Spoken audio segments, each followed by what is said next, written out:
Hello बच्चों, हम कर रहे हैं मोशन इन स्ट्रेट लाइन का एक्सरसाइज का first question. The question is in which of the following example of motion can the body is considered approximately A point object. What is a point object? बच्चों सबसे पहले notice करो, what is a point object. आपको question पूछ रहा है कि क्या ये पॉइंट ऑब्जेक्ट्स है। कोई भी एग्जांपल दे रहा है, आपसे कह रहा पॉइंट ऑब्जेक्ट। हम पढ़ते हैं point has no length, no width, no dimension. Is it? हम यही पढ़ते ना पॉइंट्स के लिए, no length, no width, no dimension. अभी हमारा जो क्वेश्चन अराइज हो रहा है यहाँ पर,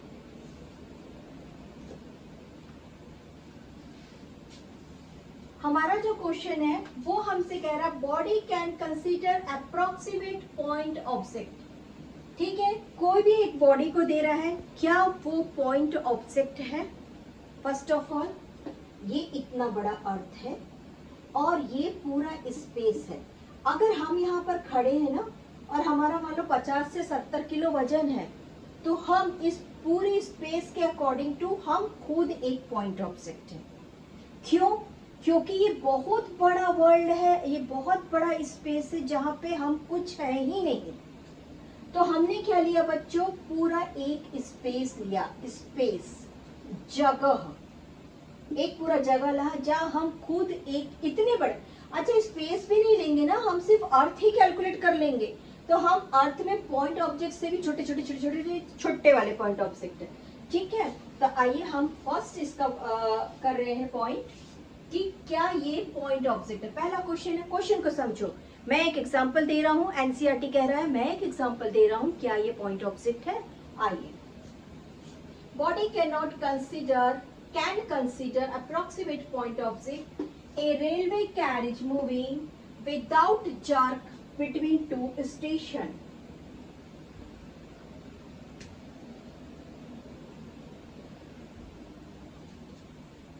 ठीक, आइए, ये रहा हमारा एक सिंपल सा स्टेशन ए और ये रहा हमारा सिंपल सा station B.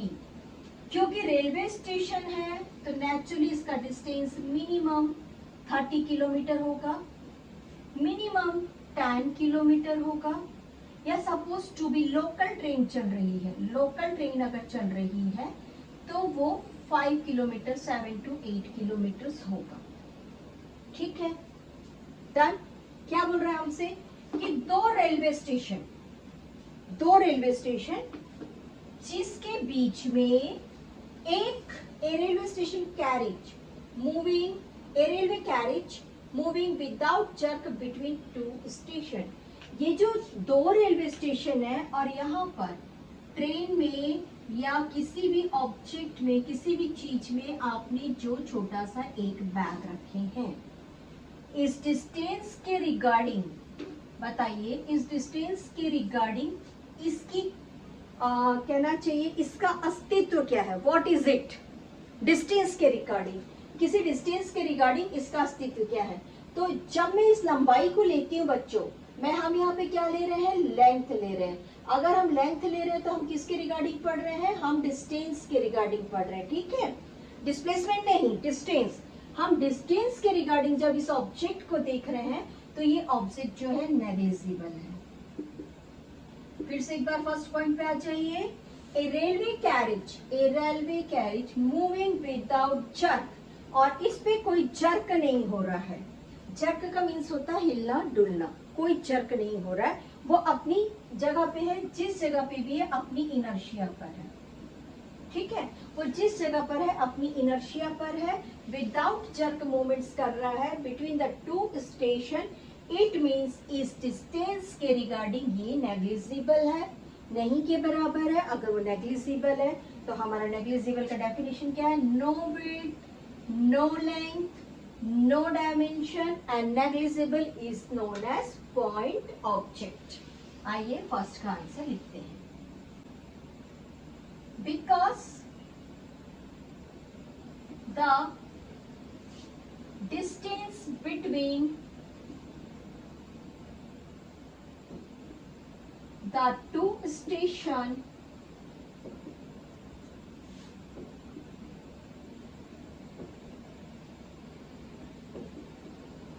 is larger in size comparatively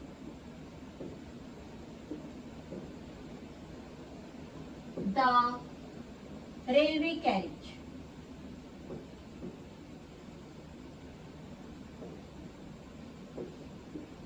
फिर से रीड करिए. Distance between the two station the railway carriage size comparatively is very smaller, है ना. या फिर लिख सकते हैं the size of or it is negligible in size. ठीक, हमने क्या लिखा? Because the distance between the two station is larger in size comparatively the railway carriage, और इट की जगह लिखते हैं और the railway carriage is negligible in size, therefore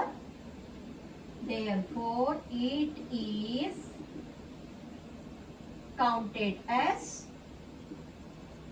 point object या known as point object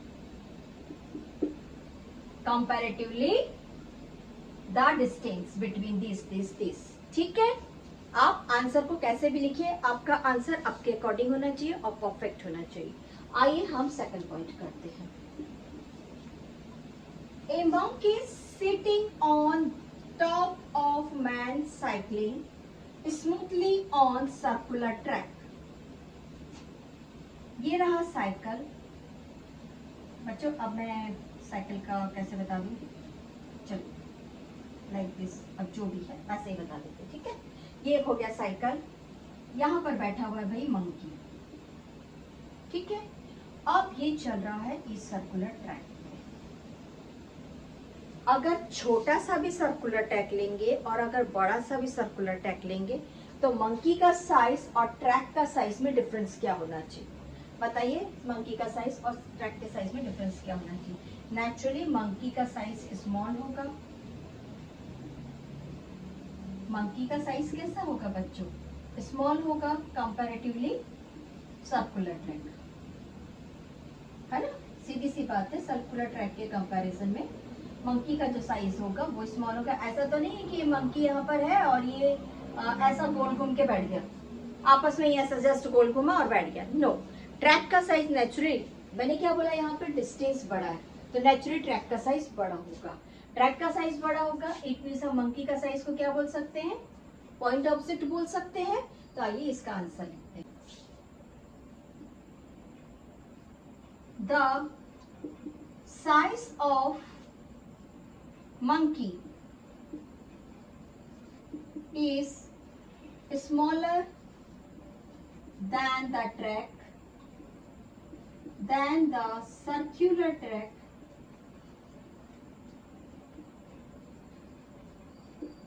and distance, no, the size of monkey is smaller than the distance covered by, than the distance covered by cyclist. ठीक है. Size of monkey is smaller than the distance covered by cyclist in circular track. In circular track. ठीक है. ये रहा हमारा third का answer. Now fourth का answer, sorry second का आंसर था बच्चों, हम थर्ड पे आ रहे हैं. ए स्पिनिंग क्रिकेट बॉल, एक व्यक्ति है, ठीक, और उसने क्रिकेट बॉल को स्पिन किया. टर्न्स शार्पली, अगर मान लो वो यहां से इस क्रिकेट बॉल को शार्पली टर्न करता है. ठीक, शार्पली टर्न करता है और ये जो क्रिकेट बॉल है वो ग्राउंड पे जाके गिरती है. अब देखिए, एक बॉल का साइज और एक इंसान का साइज कितना है बच्चों? मान के चलो वो व्यक्ति जो है वो 6 फीट का है, ठीक है, वो व्यक्ति जो है वो 6 फीट का है। तो अगर कोई 6 फीट का है, सपोज टू बी वो 6 फीट का है, तो वो बॉल को कितना नीचे गिराएगा, बॉल को ज्यादा से ज्यादा 6 फीट थ्रो करेगा, या फिर अगर ऐसा थ्रो करेगा तो बॉल को ज्यादा से ज्यादा वो 10 फीट थ्रो करेगा, क्योंकि वो बॉलिंग कर रहा है। बॉलिंग करने के बाद वो स्पिनिंग करके फेंकेगा, बॉल हो गई टर्न, और बॉल टर्न होने के बाद जो डिस्टेंस कवर करेगी, बॉल ने जो ये डिस्टेंस यहाँ से यहाँ तक के ये जो बॉल ने स्पिनिंग के समय में डिस्टेंस कवर किया है, और बॉल का जो साइज है वो कंपैरेटिवली, बॉल बड़ा नहीं है बच्चों, बॉल बड़ा नहीं है, बट डिस्टेंस इतना ज्यादा नहीं है, इतना ज्यादा नहीं है कि हम बॉल को नेग्लिजिबल बोले। डिस्टेंस के कंपैरिजन में बॉल को पॉइंट ऑब्जेक्ट नहीं काउंट कर सकते हैं, क्योंकि जैसा हमने फर्स्ट पॉइंट में बोला था कि ये एक रेलवे स्टेशन है और ये एक रेलवे स्टेशन है, इसके बीच में देखो, ये अगर मैं कैरिज बॉल से भी बड़ा है, कैरिज जो है वो बॉल से बड़ा है, but comparatively to distance carriage का साइज छोटा है। यहाँ पर क्या है बच्चों, यहाँ पर डिस्टेंस पास में है, ये जो है डिस्टेंस पास में है, और इस डिस्टेंस से जो ये जो बॉल का साइज है नेग्लिजिबल नहीं माना जाएगा। क्लियर? आइए इसको आंसर फॉर्म में लिखते हैं। Since the size of ball is quite appreciable,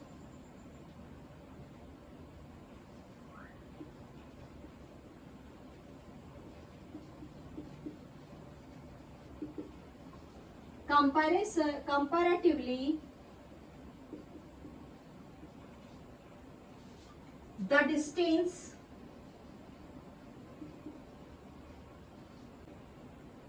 through which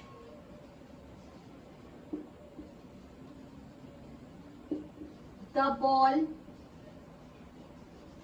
hitting on the ground, फिर से रीड करिए, क्योंकि बॉल का साइज कंपैरेटिवली डिस्टेंस के, जो डिस्टेंस है जहां से बॉल को थ्रो कर रहा आदमी, व्यक्ति जो भी है, अप्रिशिएबल है यानी काउंटेबल है, उसका साइज जो है काउंटेबल है।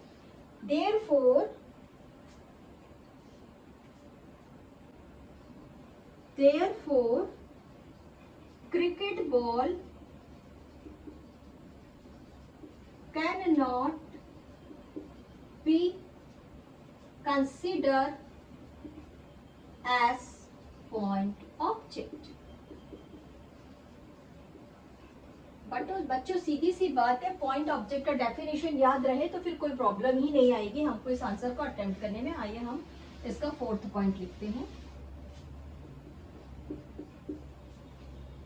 A tumbling beaker that has slipped off edge of the table. This is our table. चलिए बताइए, आप लोग अगर स्टडी टेबल पे बैठे हैं, ठीक है, अगर आप लोग स्टडी टेबल पर बैठे हैं तो उसका हाइट ग्राउंड से कितना ऊपर है? I think it may be 3 feet और 3.5 फीट, मेरे हिसाब से 3 फीट, ठीक है, 3 फीट, ओके। अब आप देखिए कि एक टम्बलिंग बॉटल क्या होता है। टम्बलिंग बॉटल वो होता है बच्चों जिसमें आप जनरली जूस रखते हैं। क्या रखते हैं बच्चों? हम मिल्क शेक बोलते हैं ना, जैसे हम बॉर्नवीटा शेक बनाते हैं, और लस्सी, सारी चीजें जो होती है टम्बलिंग बॉटल, चलिए कोक की बॉटल बोल सकते हैं, ठीक है, चलिए कोक की बॉटल ही मान लेते हैं। तो कोक की बॉटल कितना रहेगी इसके कंपैरिजन में? 3 फीट के कंपैरिजन में।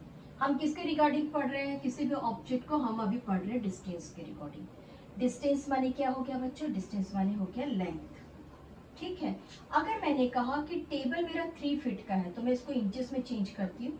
3 feet multiplied by 12 inches, 12 is 36 inches, ठीक। अब अगर ये बॉटल, अब ये बॉटल 4 इंच की है, 4 इंच की है, तो क्या ये कंपैरेटिवली नेग्लिजिबल है? No, this is not negligible. तो इसका आंसर क्या होना चाहिए कि टम्बलिंग बॉटल जो यहाँ पर पड़ी हुई है, मान के चलो कोका कोला की बॉटल टेबल पर से नीचे अगर गिरती है तो ये हाइट यानी ये डिस्टेंस और टेबल और बॉटल दोनों में बॉटल का जो टोटल लेंथ है वो नेग्लिजिबल नहीं है। आंसर लिखते हैं चलिए। The size of the beaker is not negligible.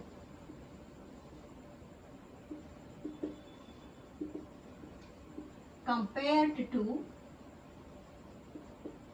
the height.